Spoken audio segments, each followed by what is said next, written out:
आप सभी का सादर अभिवादन। मैं आज ये बात लेकर के आई हूँ कि दर्शन का वास्तविक महत्व क्या है।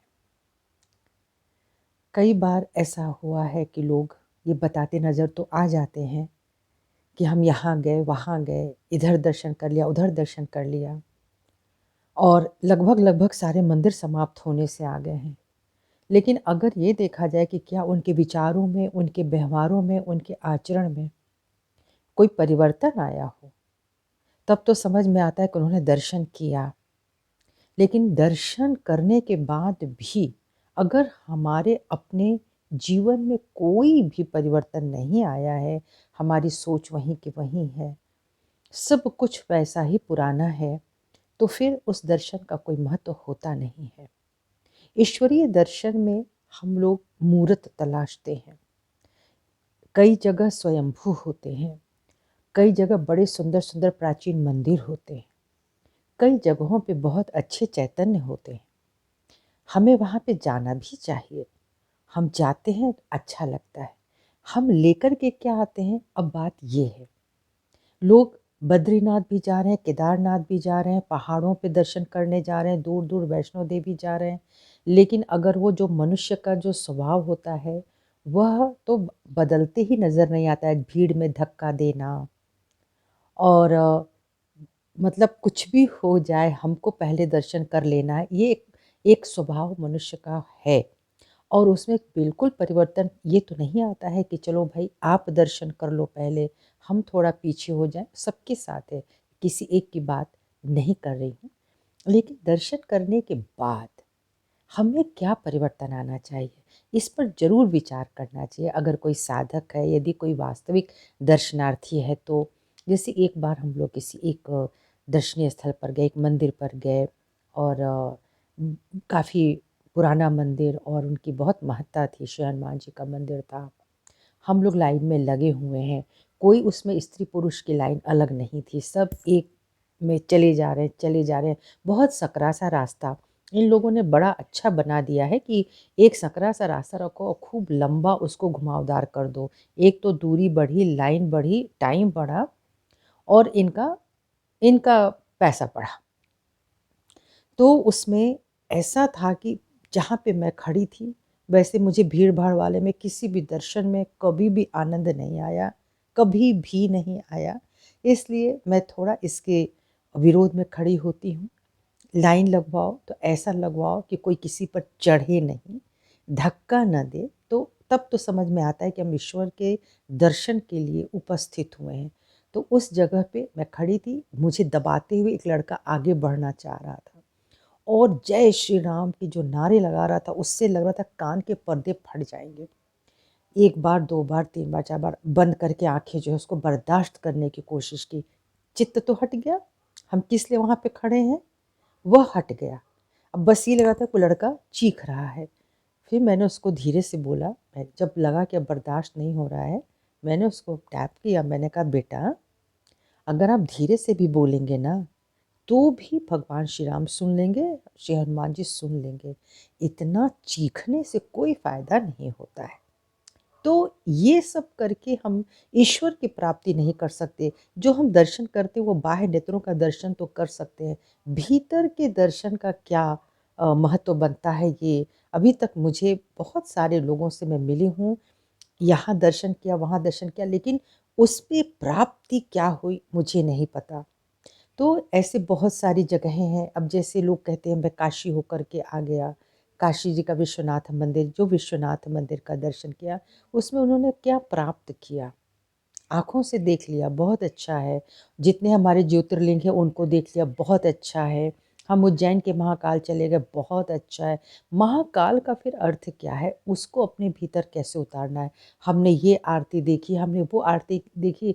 आज मैं इसलिए बोल रही हूँ कि जिस उम्र में मैं पहुँच गई हूँ, वहाँ पे न जाने कितने लोगों को इस तरह की बातें करते मैं सुनती चली आई हूँ। आपने जब महाकाल का दर्शन किया तो आपने अपने भीतर क्या अनुभव किया? अपने भीतर चीज़ क्या पाया? क्या परिवर्तन हो गया उस दर्शन करने से? वो फिर कुछ दिन तक रहेगी? एक गॉसिप हुआ, यहाँ गए, वहाँ गए, वहाँ गए, ये देखा, आँखों को अच्छा लगा, थोड़ा मन को अच्छा लगा, वहाँ से हटते ही सब कुछ हट गया। मैं इसलिए बोल रही हूँ कि जब आप किसी भी देवी देवता के दर्शन करने जा रहे हैं तो ज़रूर ये सोचते रहिए कि मैं यहाँ पे क्यों खड़ी हूँ या क्यों खड़ा हूँ, क्या प्राप्त करने के लिए। ये देख भी लिया तो क्या हो जाएगा। तो इन आँखों से देखने को ही दर्शन मात्र नहीं कहते हैं।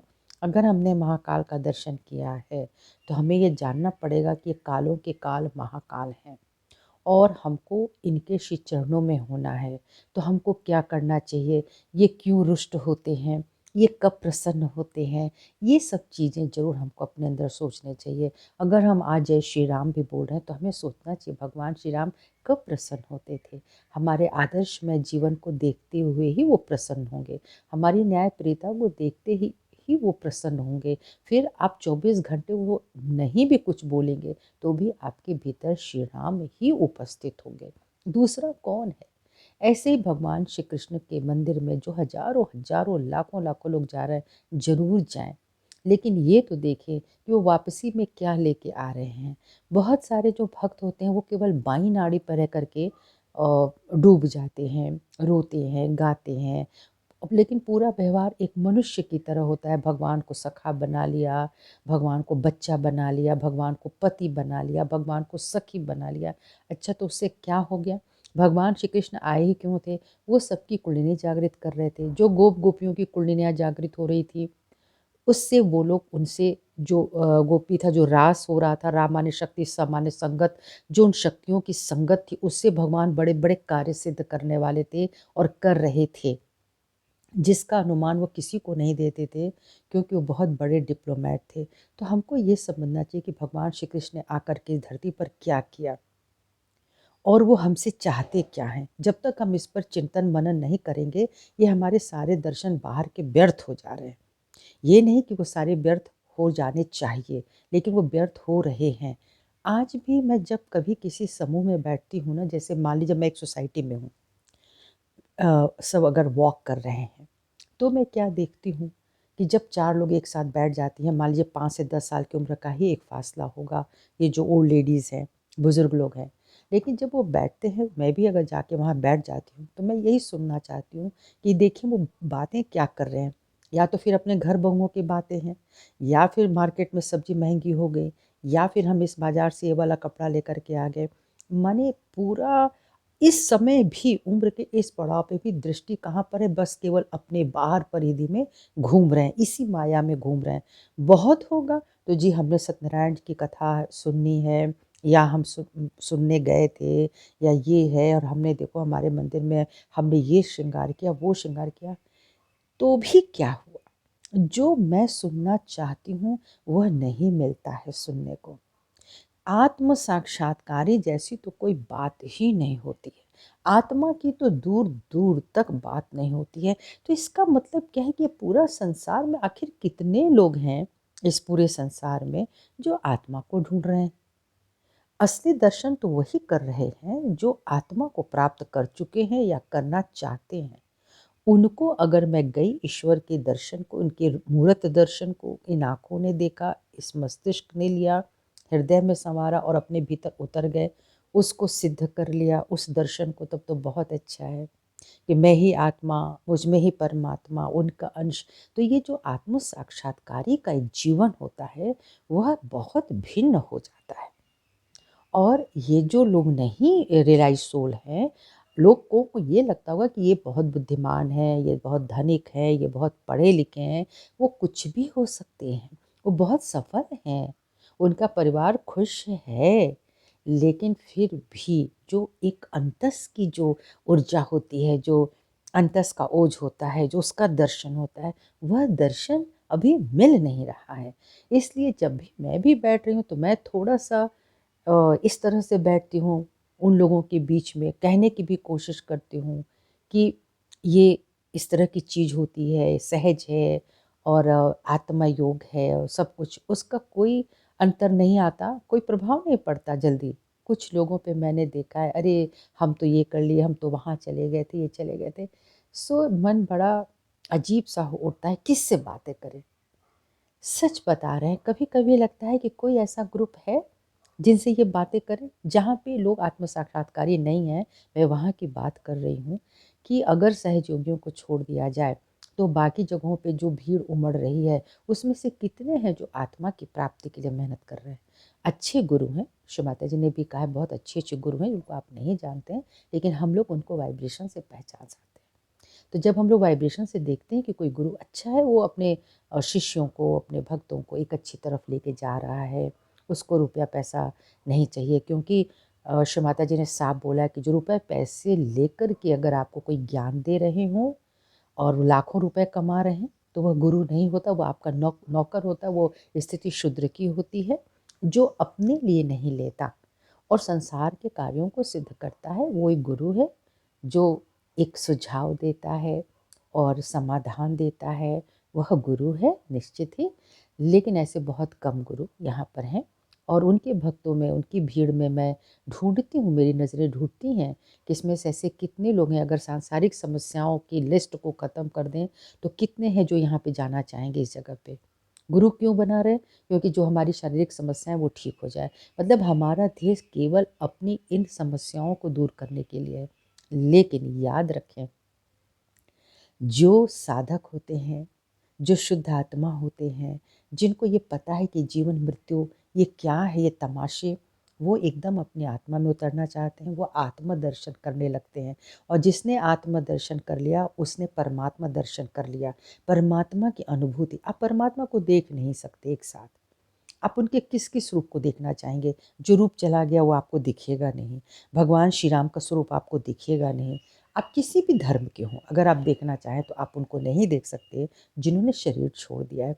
तो आप क्या देख रहे हैं? आप केवल स्मृति से, श्रुति से जो एक आकृति बना रहे हैं, आप सिर्फ उसको ही देख पा रहे हैं। उससे पूरा अंतस तक सब उतर जाए ये ज़रूरी नहीं है।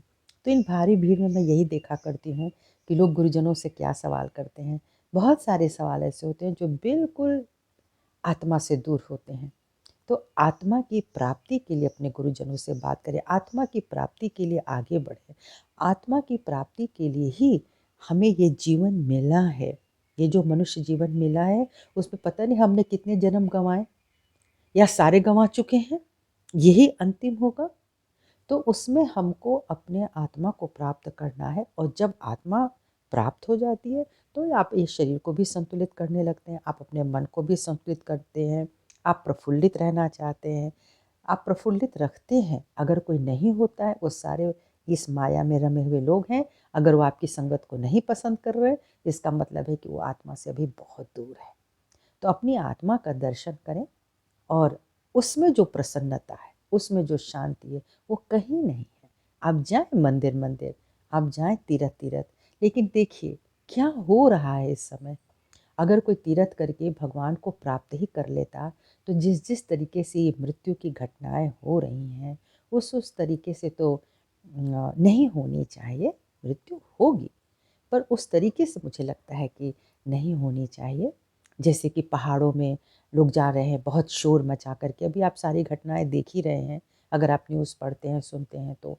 किस तरह से टक्कर हो रहे हैं, किस तरह से लोग शोर मचाते, शराब पीते, गंदगी मचाते, पहाड़ों में घूम रहे हैं। पहाड़ बहुत शांत जगह है। जो पहाड़ होते हैं या जो पुराने जहाँ-जहाँ पेड़ होते हैं ना, ये एक तरह से पूर्वज की भांति खड़े हैं। इनके आगे अनर्गल हरकतें ना करें, बातें ना करें, व्यवहार ना करें, वहाँ गंदगी ना मचाएँ, तब तो ये आपका सम्मान करेंगे और अगर नहीं तो ये भी प्रतिक्रियाएँ करते हैं। तो बस यही लगा कि एक ग्रुप बन जाता है। मैंने देखा है कि लोगों के ग्रुप बनते हैं, उस ग्रुप में केवल गुड मॉर्निंग जी, गुड नाइट जी और यहाँ के मैसेज वहाँ, वहाँ के मैसेज वहाँ। चलिए कुछ अच्छे मैसेजेस भी आते हैं, लेकिन उस मैसेज का हमारे जीवन पर कितना प्रभाव पड़ता है? अगर हमने इसको सिर्फ़ लोगों तक पहुँचाने का ठेका ले रखा है कि यहाँ का वहाँ, वहाँ का वहाँ कर दो, मेरे से इससे कोई मतलब नहीं है, तो ये फिर जीवन व्यर्थ है।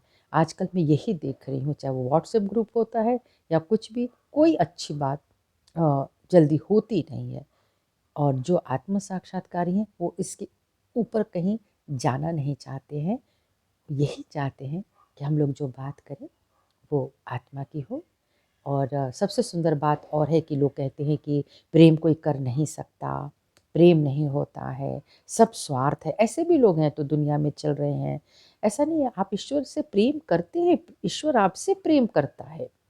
प्रेम बहुत बड़ी चीज़ है। ये जो आजकल प्रेम देख रहे हैं ना, ये केवल स्वार्थ, ये दूसरे तरीके का प्रेम है। ये सारी वासनाओं से लिप्त होकर के प्रेम है, अपनी इच्छाओं को पूर्त करने का प्रेम है। लेकिन जैसे ही आप आत्म साक्षात्कारी बन जाते हैं, आपकी दृष्टि बदल जाती है, आपके भाव बदल जाते हैं, आप प्रेम करने लगते हैं, प्रेम की बारीकी को समझ जाते हैं। तो वास्तविक प्रेम करना सीखें, आत्मा से प्रेम, जो निस्वार्थ होता है। जैसे एक माँ का अपने बच्चे से उसको इतना लाड आता है, इतना प्यार आता है। क्यों आता है? क्योंकि उसने 9 महीने उसको अपने गर्भ में रखे, उसने महसूस किया है उसकी तकलीफ़ों को, उसके स्पंदन को। वो अ, बहुत उत्साहित है, और जब वो शरीर रूप में जो कि मात्र कीट की तरह जिसकी संरचना थी, एक नन्हे से जीव की, उस संरचना को बड़ा होते उसने महसूस किया है। और जब वो धरती पर आता है तो उसका जो स्नेह होता है वो प्राकृतिक रूप से उमड़ता है, तो उसको कोई तौल नहीं सकता है। तो ये ना कहें कि प्रेम नहीं होता है और प्रेम केवल स्वार्थ में ही होता है, ऐसा नहीं है। ये जो हमारे आजकल बाहर जो दर्शन करने वाले लोग हैं, फ़िलॉसफ़ी पढ़ने वाले लोग ना, वो यही मानते हैं कि प्रेम किसी से नहीं हो सकता। एक बार मुझसे भी किसी ने कहा, मेरे अपने ने, मैं उसको बहुत प्रेम करती थी, बहुत ज़्यादा। लेकिन उसने मुझसे यही पलट कर कहा, एक दिन जब वो खुद फ़िलॉसफ़ी में चली गई, तो उसने ये कहा कि आपको पता है आप मुझसे क्यों प्रेम करते हैं? क्योंकि इसमें आपका कोई स्वार्थ होगा। मैंने कहा मेरा कोई स्वार्थ ही नहीं है, मेरा बस एक खिंचाव है। मुझे लगता है कि मैं तुमसे जब भी कहीं मैं इस स्थान पर हूँ, तुमसे मिलूँ। उसने कहा नहीं, मैंने फ़िलॉसफ़ी में पढ़ा है कि प्रेम ऐसे होता है नहीं, वो बेकार की चीज़ है। तो कहने का अर्थ ये है, प्रेम होता है, निस्वार्थ होता है, निर्वाज्य होता है, आपको नहीं पता, क्योंकि आप आत्मा से अभी बहुत दूर हैं। इसलिए शायद हम लोगों को हर जगह, हर ग्रुप, हर तरह के लोग, हम लोग बैठते तो हैं, पर वो हमारी दुनिया नहीं होती। हमारी दुनिया लगता है कुछ और ही है। हम भले संन्यास नहीं ग्रहण करे हुए हैं, हम भले ही गृहस्थ आश्रम में अपने को उसी प्रकार से रखें जिस प्रकार से भगवती चाहती है, लेकिन हम चाहते हैं हमारी बातें तो उत्तम कोटि की हों।